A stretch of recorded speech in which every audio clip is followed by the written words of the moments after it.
पुरुषोत्तम भगवान की जय। पुरुषोत्तम परमात्मा की असीम कृपा से आज अधिक मास का 8वां दिन। आज के दिन को शुभ व्रत कहा गया है। आज के दिन मक्खन के दान का विशेष महत्व अपने वहां बताया गया है। जरूर दान करिए और अपने जीवन को कृतार्थ करें। सज्जनों, अभी तक की कथा में हमने भगवान के कुछ तीर्थ और कल तक की कथा में हमने श्रीनाथ जी के कुछ स्वरूप के विषय चिंतन किया। श्रीनाथ जी का स्वरूप, उनकी भावना, उनकी स्वरूप भावना के विषय कुछ चर्चाएं की। पुष्टि मार्ग में वल्लभाचार्य ने जो मार्ग दिया, उस मार्ग का नाम है पुष्टि मार्ग, पुष्टि संप्रदाय। उस संप्रदाय में भगवान के कई स्वरूप हैं। उन स्वरूपों की विशेष सेवा की जाती है। उन सेवाओं में एक स्वरूप है माँ यमुना जी का। यमुना जी को भी बहुत उत्तम रीति से यहाँ पर उनकी सेवा की जाती है। माँ यमुना की कृपा के बिना एक जीव का पुष्टि में प्रवेश भी नहीं हो सकता, ऐसा माना जाता है। तो आज हम यमुना जी के विषय कुछ विषय को लेकर अपने आप को समझाने का प्रयास करेंगे। सज्जनों, पुष्टि मार्ग में यमुना जी का दिव्य महत्व बताया है।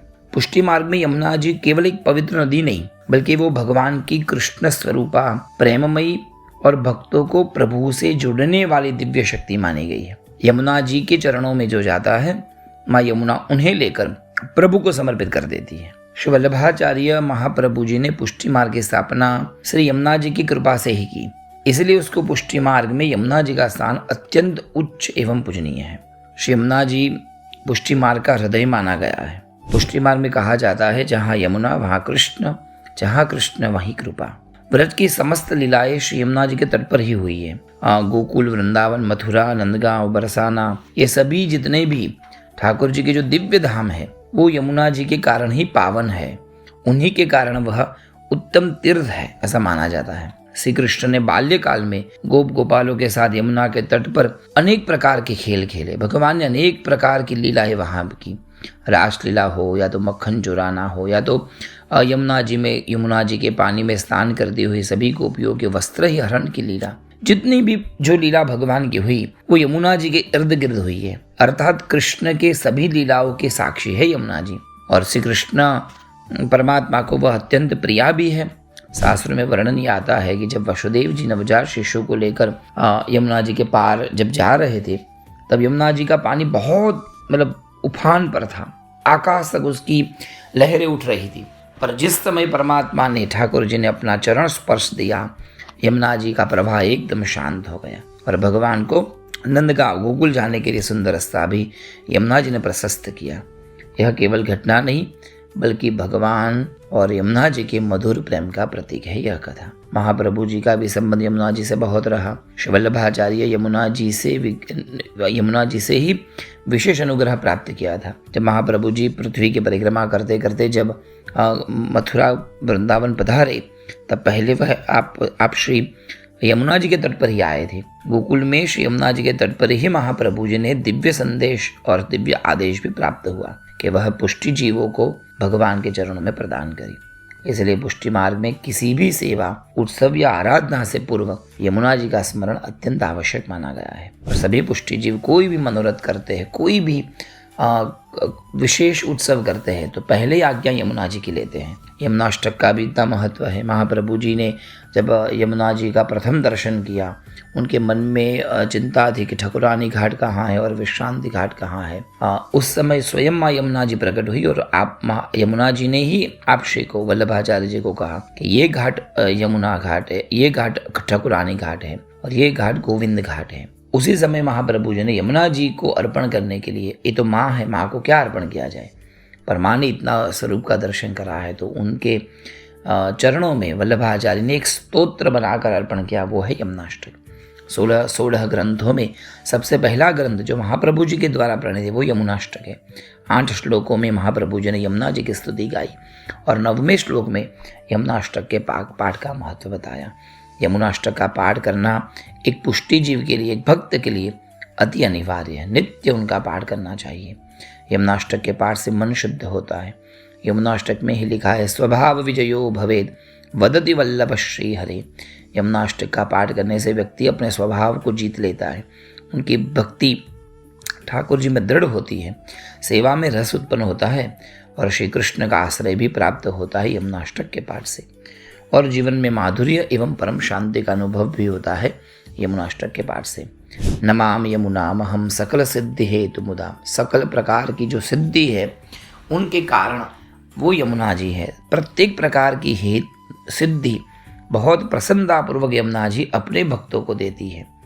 आनंद पूर्वक जो यमुना जी को प्रणाम करता है, आनंद पूर्वक जो यमुना जी का पान करता है, आनंद पूर्वक जो उनके स्तोत्र पाठ करता है, वह परम सिद्धि को पाता है। यमुना जी पुष्टि मार्ग में यमुना जी केवल जलधारा ही नहीं, अपितु वह ठाकुर जी के कृपा की धारा है। माँ यमुना प्रेम का स्वरूप है। माँ यमुना ये कृष्ण की चतुर्थ पटरानी भी है और माँ यमुना की ही कृपा से सेवा और भावना हृदय में दृढ़ होती है। पुष्टि मार्ग के वैष्णव यमुना जी को महारानी कह के बुलाते हैं। यमुना जी के तट की रज और उनका जल, उनका स्मरण, ये तीनों एक पुष्टि भक्त के लिए उत्तम माना गया है। प्रत्येक जीव यमुना जी की रज लेता है, यमुना जी का जलपान करता है और उनका स्मरण करता है। यमुना जी के तट की रज से देह पवित्र होता है, यमुना जी के जल पीने से अंतरात्मा पवित्र होती है और उनका स्मरण करने से मन पवित्र होता है। तन, मन और आत्मा की पवित्रता माँ यमुना जी प्रदान करती है। यमुना जी पुष्टि मार्ग की आत्मा है, केवल नदी नहीं, अभी तो भगवान की यह तुर्य प्रिया, चतुर्थ प्रिया है। ऐसी माँ यमुना जी के चरणों में प्रणाम। माँ यमुना अपनी कृपा वर्षा सभी जीवों पर करे, ऐसी माँ यमुना जी के चरणों में सदैन्य प्रार्थना। यमुना जी का विशेष तो बहुत है, अनेकों ग्रंथों में वर्णित है। जरूर आप उनका आस्वादन करिए। आज की यमुना जी के थोड़ा सा स्वरूप की कथा ठाकुर जी के चरणों में समर्पित करते हैं। जैसे कि हम हर रोज अधिक मास की एक कथा सुनते हैं, ऐसी ही एक कथा गुजराती में अमिधारा की एक कथा सुनेंगे, जो कि कथा गुजराती में होगी। आप बड़े भाव से उसको सुनिए। અમિધારાની આ સુંદર 8મી કથા. કથાનું નામ છે શ્રદ્ધા બડી બલવાન. એક મોટું નગર, એ નગરમાં એક સુથાર રહે અને એની પત્ની. સંતાનમાં એક દીકરો અને એક દીકરી અને 2 દીકરા. સુથારે મોટી ઉંમરે લગ્ન કરેલા, છોકરા ખૂબ નાના. સુથાર લાકડાનું કામ કરે, બહુ સારો કારીગર, અવનવા સુંદર મકડા બનાવે, બાજોટ બનાવે, લાકડાનું સુંદર કામ કરે. અને પતિ પત્ની બંને ભક્તિભાવવાળા. દેવદર્શન જાય, ભગવાનનું નામ લે, આડોશ પાડોશમાં કોઈ આવે તો મદદ પણ કરે. આમ કરતાં કરતાં જીવન ચાલે. પણ પ્રભુની કૃપા એવી, સમય એવો આવ્યો કે કંઈક એવું થયું કે ઈશ્વર જાણે અચાનક આ સુધારના જીવનમાં પડતી આવી. ધીરે ધીરે કામ ઓછું થયું, શરીર કૃશ થવા લાગ્યું હતું. શરીરથી બહુ કામ થાય નહીં, જેટલું થાય એટલું કરે, પણ કામ ઓછું થયું. પૈસા આવતા બંધ થયા. ઘરમાં જે કંઈ હતું એ ધીમે ધીમે ધીમે વેચીને જીવન જીવવાનું શરૂ કર્યું. ઘરમાં હતું એ બધું વેચાઈ ગયું. હવે તો બન્યું એવું કે કેટલા દિવસ મજૂરી કરવા જાય, મજૂરી મળે નહીં, પૈસો આવે નહીં. બિચારા કંટાળ્યા, શું કરવું કંઈ ખબર ન પડે. આમ કરતાં કરતાં જીવન વીતતું હતું. બંને જણા ભગવાનની ઉપર ભરોસો રાખે, ભગવાનને પ્રાર્થના કરે. સુધારી હંમેશા એવું કહે કે ભગવાન પર ભરોસો રાખીએ, જો ભગવાનને આપવું હશે તો છાપરું ફાડીને ભગવાન આપણને આપશે. આવો એક ભરોસો એ સુથારના મનમાં હતો. એની પત્ની મનમાં ક્યારેક ક્યારેક બિચારી નાસીપાસ થઈ જાય, કેમ આમ કર્યું ભગવાને, જો ભગવાન જાણતા હોય તો. પણ સુથાર એને સાંત્વના આપે કે તું આવું બધું ના વિચાર, ભગવાન પર પૂરો ભરોસો રાખ, ભગવાન કંઈક કરશે. સમય વીત્યો કરતાં હવે તો એવું બન્યું કે ખાવાના ઘરમાં સાસા, દુકાળ પડેલો 2 વર્ષથી, એટલે ઘરે અન્ન નહીં. એકવાર સુથારની પત્ની એવું કીધું કે બાજુના ગામમાં મારી બહેન રહે છે, જો તમે કહેતા હો તો એની પાસે જવું અને થોડી ઘણી મદદ લઈ આવું. સુધારે ઘણી ના પાડી કે સુખમાં સૌ મદદ કરે, દુઃખ હોય ત્યારે કોઈ સામુય ન જોવે. છતાંય મનને વાળવા માટે પોતાની બહેન પાસે ગઈ, પણ બહેને પણ અપમાન કર્યું અને કોઈ મદદ ન કરી. રડતી આંખે આ સુધારની પત્ની ઘરે પાછી આવી. જેમ તેમ કરી દિવસો વિતાવે. છાણ વાસીદનું કરે, કોકના ઠામ વાસણ માજી આવે. જે કંઈ મળે 2 ટન પૂરતું અન્ન મળે, પોતે જમે, બાળકોને જમાડે. કદીક સુધાર રાત્રે નવરાશના સમય બિચારા વાતો કરવા બેસે. થોડી ઘણી ભગવાનની વાતો કરે અને ભગવાન છાપરું ફાડીને આપશે એવો વિશ્વાસ કરી અને રાહ જોવે. આમ કરતાં અધિક મહિનો આવ્યો. સુધારે એની પત્નીને કીધું, તને યાદ છે ગયા 3 વર્ષે અધિક મહિનો આપણે કરવો તો, પણ આપણે કરી ન શક્યા. ફરી 3 વર્ષે અધિક મહિનો આવ્યો છે, ચાલ આપણે અધિક મહિનો નાહીએ. આમે ઘરમાં ખાવાનું તો છે નહીં, એટલે નકોડા ઉપવાસ કરીશું, જે મળશે કંઈક ખાઈશું, દૂધ પીશું ને ફળ ખાઈ લઈશું. આમ કરી સુધાર એની પત્ની બંને જણાએ નકોરડા અધિક મહિનાનો ઉપવાસ કર્યા. સવારે વહેલા ઉઠે, નદીએ નાહવા જાય, ભગવાનની કથા સાંભળે, યથાશક્તિ મુઠ્ઠી અન્ન ક્યાંકથી મળ્યું હોય, લાયા હોય એમાંથી થોડુંક દાન દે અને પછી ઘરે આવે, જે કંઈ હોય એમાંથી બાળકોને જમાડે, બંને જણા પોતે થોડું દૂધ પીવે, એકાદ ફળ જમી લે અને પછી સૂઈ જાય. આમ કરતા કરતા આખો અધિક મહિનો કાઢ્યો. અધિક મહિનામાં ભગવાનને પૂર્ણાહુતિ સમાપન કરવા માટે કોઈ વ્યવસ્થા નહોતી. રડતી આંખે પ્રભુને પ્રાર્થના કરી, પ્રભુ અમારી પાસે તો કંઈ છે નહીં, 3 દિવસ પછી અધિક મહિનો પૂરો થાય, બ્રાહ્મણને જમાડવા પડે, અધિક મહિનાનું સમાપન કરવું પડે, એવું બધું અમારેથી તો નહીં થાય. એટલે આંખે રડતી આંખે બંને જણા સૂઈ ગયા. સવાર પડી સુધારને થયું, લાવો આજે મારે કામે જવું પડશે, જો થોડા ઘણા ક્યાંકથી પૈસા મળી જાય તો આપણે અધિક મહિનાનું ઉજવણું કરી શકીએ. આમ વિચાર કરી ભગવાન પર વિશ્વાસ રાખી એ દિવસનું કથા સાંભળી સુધાર બાજુના ગામે ગયા. પ્રભુની કૃપાથી પ્રભુ કોકને ને કોકના હૃદયમાં પ્રેરણા કરી અને કામ અપાવે છે. બાજુના ગામમાં એક શેઠ હતા, એને આ સુધારને જોયા, હાથમાં કુહાડી, હથોડી અને બધા ઓજાર જોયા. એટલે કીધું, સુધાર છો? હા બાપલા, હું સુધારનું કામ કરું છું. તો એક કામ તમે જો કરો, બીજું તમારે કામ ના હોય તો અહીંથી નજીકમાં બાજુના ગામના છેડે મારું એક ખેતર છે, એ ખેતરમાં મારું એક જૂનું ઘર છે અને એ ઘર એકદમ અવાવરું થઈ ગયું છે. જો તમે ત્યાં જાઓ અને તમને સમય હોય તો એ ઘર થોડું રિપેર કરી આપો, લાકડાનું થોડું ઘણું કામ કરી આપો, જૂના લાકડા હોય કાઢી નાખો, નવા લાકડા નાખી દો, તમારું જે મહેનતાણું થશે એ મારે થશે એટલું હું તમને આપીશ. અમે મારે બાજુના ગામથી સુધાર બોલાવા, ના કરતાં તમે આવ્યા છો તો તમે કરો અને લ્યો આ થોડું તમારી કામ શરૂઆત કરવા માટેના પૈસા. 2 હાથ જોડે કીધું, બાપા હજી કામ તો શરૂ કર્યું નથી, મારાથી આ પૈસા ન લેવાય, હું પહેલાં તમારા ઘરે જઉં, ત્યાં કામ શરૂ કરું, કાલે કંઈક પૈસા આપજો. એટલે આમ કહી સુધારે બાપાના ઘરે એ શેઠના વાડીએ ગયા. વાડીએ જે જૂનું ઘર હતું એ સાફ કરવાનું શરૂ કર્યું, થોડું ઘણું કામ કર્યું, પછી પાછા શેઠને મળ્યા, અમે કામ શરૂ કર્યું છે, 10-15 દિવસ લાગશે આ કામ પૂરું થતાં.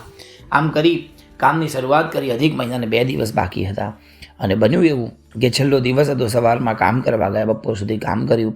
શેઠ પાસે એ ગયા અને શેઠને કીધું, આજનું કામ પૂરું થયું, આજનું મહેનતાણું આપો. જે મહેનતાણું મળ્યું એમાંથી થોડી વસ્તુઓ બજારમાંથી લાવી અને સુધારે એક બ્રાહ્મણને બોલાવી અને ઘરે બ્રાહ્મણને પ્રેમથી જમાડ્યા. ખાવા માટે પોતાની માટે કંઈ ન રહ્યું. પતિ પત્ની બિચારા બંને જણા ભૂખ્યા સૂઈ ગયા. સવાર પડી પાછા કામે લાગ્યા. આમ કરતાં 10-15 દિવસનું કામ પૂરું કર્યું. આ કામ કરતાં બન્યું એવું કે પાયો ખોદતા એક લાકડું સડી ગયું હતું. એક લાકડું કાઢવા જમીન ખોદવી પડી. જમીન ખોદતા જોયું તો એક મોટો ચરુ નીકળ્યો. પારગું ધન ન લેવાય એવી ઈમાનદારી આ સુધારમાં હતી. એટલે આખો ઘડો બાજુમાં એક ઓરસિયા પર મૂકી દીધો. પોતાનું કામ પૂરું થયું. શેઠ કામ જોવા માટે આવ્યા. જોવે તો આ ઓરસિયા પર શું મૂક્યું છે, આવો ઘડો? એટલે કીધું કે શેઠ, આ ઘરમાં કામ કરતી વખતે એક લાકડું સડેલું હતું, એ લાકડું કાઢવા માટે મને એમ થયું કે આ સડેલું લાકડું બીજું લાકડું બગાડે, એટલે મેં પાયો ખોદ્યો. પાયા ખોદતા એમાંથી ચરુ નીકળ્યો. આ તમારો ચરુ છે, તમે લઈ જાઓ, મારે આમાંથી કશું લેવાય નહીં. શેઠની આંખો તો ખુલ્લી જ રહી ગઈ. અરે આટલી ઈમાનદારી! જો આ માણસ ચાહત તો રોજ એક કરતાં બધું લઈ ગયો હોત, પણ આને અડ્યો નથી, ખોલ્યું નથી. અંદર જોયું તો સોનાની લગડીઓ. એમાંથી 4 લગડી કાઢી અને સુધારને આપી. આ તારું મહેનતાણું છે. આમ કરી રાજી ખુશી શેઠ સુધાર તો ઘરે આવ્યા અને પછી પેલી 4 સોનાની લગડીઓ એની પત્નીના હાથમાં આપી. બીજા દિવસે ફરી કામે ગયા. કામ પૂરું કર્યું. શું શેઠે કીધું, હવે તમે મારા ઘરે નિત્ય કામ કરો, કંઈકનું કંઈક કામ નીકળતું રહેશે. અને પછી તો બીજી સોનાની વધારે લગડીઓ આપી. એટલે સુધારે કીધું, મહારાજ કાલે તો તમે મને બક્ષિસ રૂપે આપ્યું હતું, પણ આટલું બધું મારાથી લેવાય નહીં, મારે તો મારા હકનું લેવું જોઈએ, મારા હક વગરનું મને કંઈ ન ખપે. સુધારેને 1 વાર કીધું, 2 વાર કીધું, શેઠે કેટલી વાર કીધું પણ એ ન માન્યા. અને અંત તો ગતવા શેઠે વિચાર કર્યો, એવા તો કયા ખોરડાનો આ જીવ છે કે એને જરાય પૈસાની લાલસા નથી. પાછળ જોવા આવે તો એક સામાન્ય ઝૂંપડીમાં રહે, એના 3 બાળકો અને સામાન્ય જીવન જીવે. શેઠને બહુ દયા આવી, ફરી આગ્રહ કરતો, પૈસા લઈ જા, પણ સુધાર એકનો બે ન થયો. શેઠે વિચાર કર્યો, એના નિમિત્તે મારે આપવાનો વિચાર છે, નહીં માને. એક કામ કરવાના ઘરે છાપરે ચડું અને ત્યાંથી આપું તો ભગવાનનું માનીને લેશે. અને ત્યાં તો શેઠ સુધારના ઝૂંપડીના છાપરા પર ચડ્યા. ઘાસ આગું પાછું કર્યું, વાળું કરી જમીને બેઠા જ તા સુધારને એની પત્ની ને બાળકો. એટલામાં તો ઉપરથી ખણ કરતી સોનાની લગડીઓનો વરસાદ થયો. હાસ્ય મોઢા પર આવ્યું. ઉપર જોવે તો કશું દેખાય નહીં. અને સુધારની પત્ની એટલું જ બોલી, લ્યો, ભગવાને તમારો વિશ્વાસ પૂરો કર્યો. તમે કહેતા હતા ને કે જો ભગવાનને આપવું હોય તો છપ્પર ફાડીને આપે, છાપરું ફાડીને ભગવાન આપે. આજે ભગવાને જ આપ્યું. આમ કરી રાજી થયા, પૈસા ભેગા કર્યા, સુંદર ઘર બનાવ્યું, દયા દાન કર્યું, મંદિર બનાવડાવ્યું અને પછી પોતાનું ધન અને પોતાનું કર્મ આ સુધારને એની પત્ની બંને જણાએ ભગવાનમાં સમર્પિત કર્યું.